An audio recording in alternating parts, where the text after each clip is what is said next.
Bapak, Ibu, dan saudara-saudari terkasih, selamat sore. Para pengurus lingkungan yang akan dilantik, selamat sore. Baik, mereka dapat tempat yang istimewa, agak renggang jaraknya. Ya. Kita semua adalah gereja yang hidup. Saudara-saudari terkasih, hari ini seluruh gereja Katolik di dunia merayakan pesta pendedikasian Basilika Lateran di Roma, gereja tertua dan yang terpenting dalam sejarah gereja Katolik. Mungkin di antara kita ada yang bertanya, mengapa kita di Bandung ini ikut merayakan pesta gereja yang ada di Roma sana?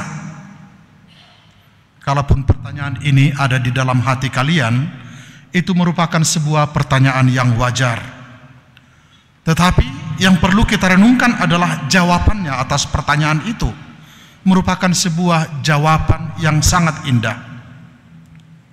Basilika Lateran bukan sekadar bangunan tua dari batu dan marmer.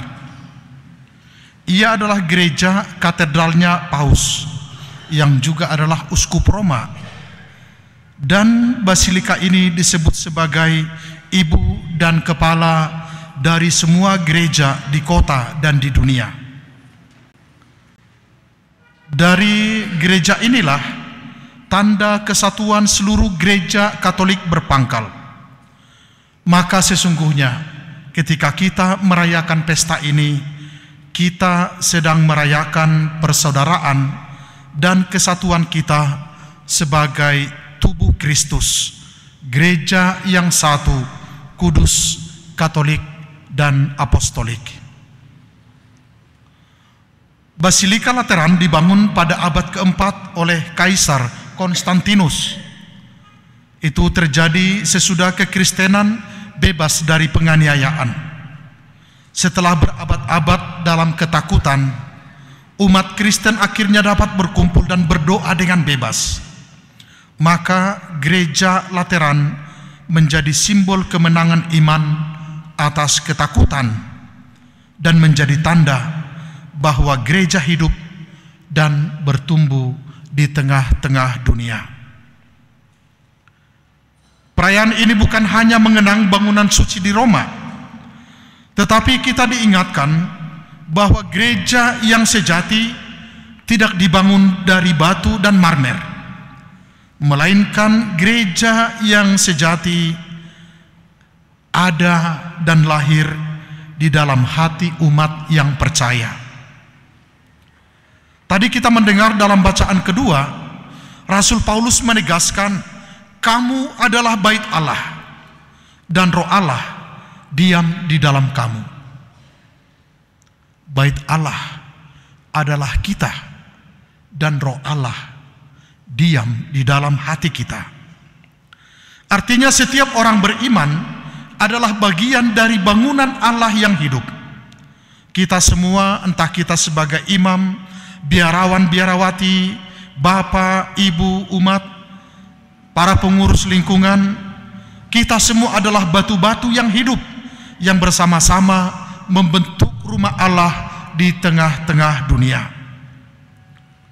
Sesungguhnya ketika kita hidup di dalam kasih, ketika kita saling menopang satu sama lain, ketika kita setia di dalam pelayanan, kita sedang membangun gereja yang sejati.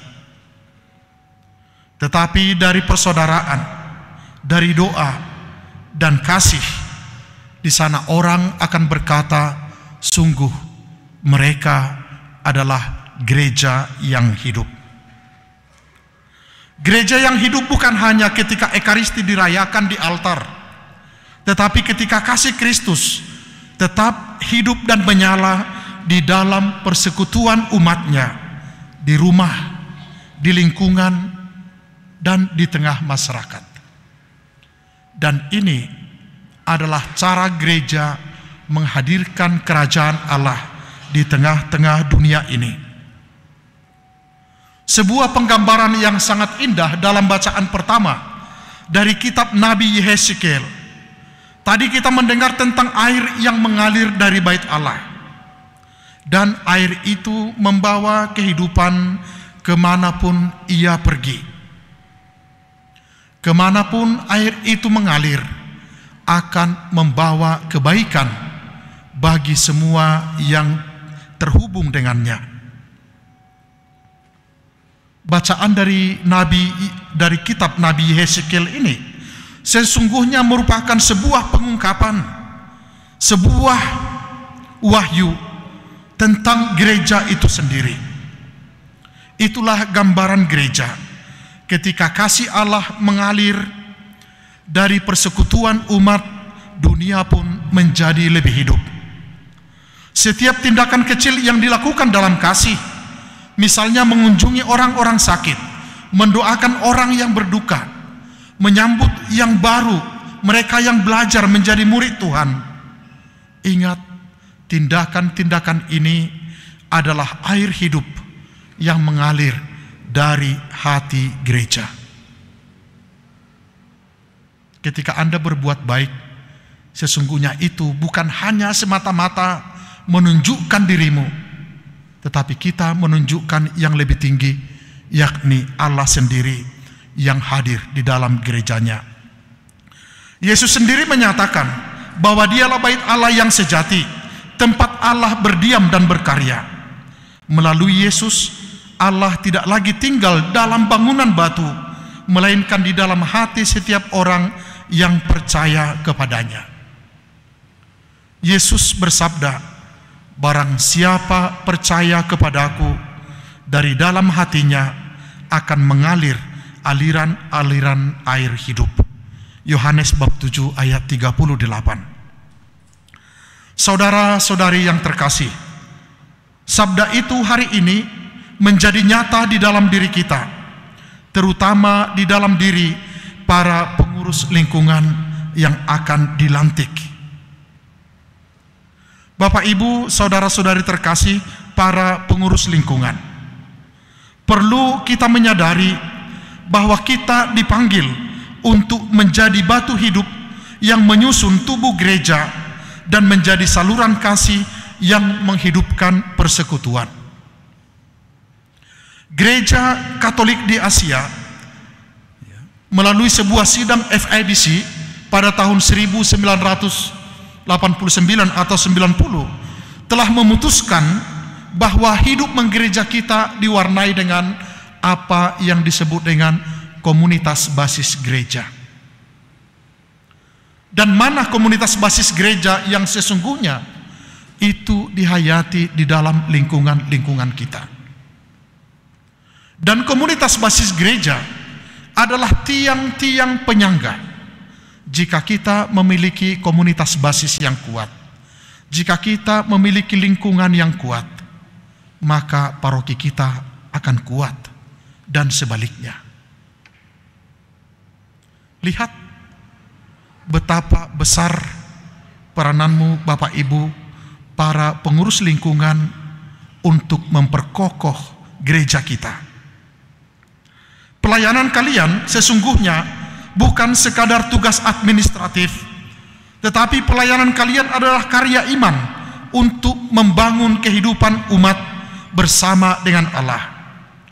Kalian diutus untuk meneguhkan semangat persaudaraan, untuk menumbuhkan rasa peduli, dan juga yang paling utama, menjaga nyala api iman agar dia tetap menyala di tengah-tengah umat. Anda bisa merenungkan apa yang terjadi di lingkungan kita. Kalau kita tidak lagi memiliki persekutuan, kalau kita tidak lagi memiliki komunio, kalau kita tidak berbicara tentang sabda Tuhan, kalau kita tidak mengetahui apa yang terjadi dalam diri umat di lingkungan kita, kalau kita tidak lagi peduli satu sama lain, maka sesungguhnya api iman kita telah meredup. Ingat bahwa melalui kehadiran dan pelayanan kalian, lingkungan akan menjadi tanda nyata bahwa gereja sungguh hidup di tengah dunia. Rasul Paulus mengingatkan, kamu adalah bangunan Allah yang dibangun di atas dasar Yesus Kristus. pelayanan kita tidak didasarkan pada kemampuan manusiawi kita, tetapi pelayanan kita bertumbuh pada Kristus yang menjadi batu penjuru. Kristus adalah dasar dari setiap persekutuan. Kristus adalah sumber kekuatan setiap pelayanan dan arah dari setiap karya gereja. Melalui dirimu, orang akan sampai kepada Kristus. Melalui dirimu, orang akan melihat bahwa Kristus tetap hidup di dalam persekutuan itu. Kita tahu bahwa selama kita bersatu di dalam Kristus, kita akan mampu membangun gereja yang kokoh, gereja yang penuh kasih, dan gereja yang berbuah. Sekali lagi kita tahu bahwa pertama-tama gereja bukanlah kumpulan orang-orang sempurna. Seperti dikatakan oleh Paus Fransiskus, gereja bukan museum orang kudus, tetapi rumah sakit bagi orang berdosa. Gereja bukan museum orang-orang kudus, tetapi rumah sakit bagi orang berdosa. Banyak orang berdosa di sekitar kita. Mungkin kita sendiri, saya sendiri adalah orang berdosa. Karena itu kita membutuhkan gereja. Berbelas kasihlah kepada orang-orang yang mungkin tidak ikut di dalam persekutuan. Jangan jauhkan mereka, jangan kucilkan. Bersabarlah terhadap orang-orang yang tidak memberi perhatian kepada kehidupan menggereja. Jangan tinggalkan mereka, jemput mereka. Ini tanda kasih kita ketika kita berani berkata, gereja adalah rumah sakit bagi orang berdosa. Kita semua datang dengan kelemahan kita. Kita semua datang dengan keterbatasan kita.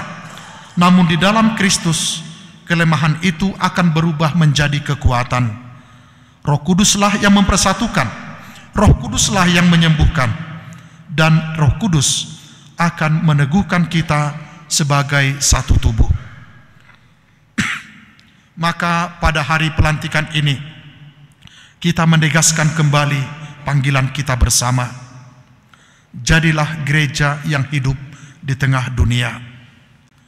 Bukan hanya dengan membangun tembok dan ruang pertemuan, tetapi dengan membangun persekutuan hati, membangun kebersamaan, dan menyalurkan kasih Allah dimanapun kita berada. Semoga Bapak Ibu, saudara-saudari terkasih, para pengurus lingkungan yang hari ini menerima perutusan, jadilah batu-batu hidup yang kokoh di dalam iman, jembatan kasih yang menyatukan umat, dan jadilah tanda kehadiran Kristus yang menghidupkan dunia. Dengan demikian, melalui pelayanan dan kesetiaan kalian, gereja Allah di paroki katedral ini akan semakin tampak hidup, indah, dan bersinar bagi dunia. Betul, menjadi pengurus gereja kadang-kadang tidak nyaman. Betul, menjadi pengurus gereja kadang-kadang seperti cari penyakit, mengurusi hidup orang lain. Betul, bahwa menjadi pengurus gereja secara material, finansial, nggak dapat apa-apa, malah habis. Tetapi saya berani mengatakan, setialah, karena besar upahmu di itu. Hebat ya. Kita berpengharapan bahwa komunio kita semakin kuat. Kita berpengharapan bahwa gereja kita semakin hidup. Amin.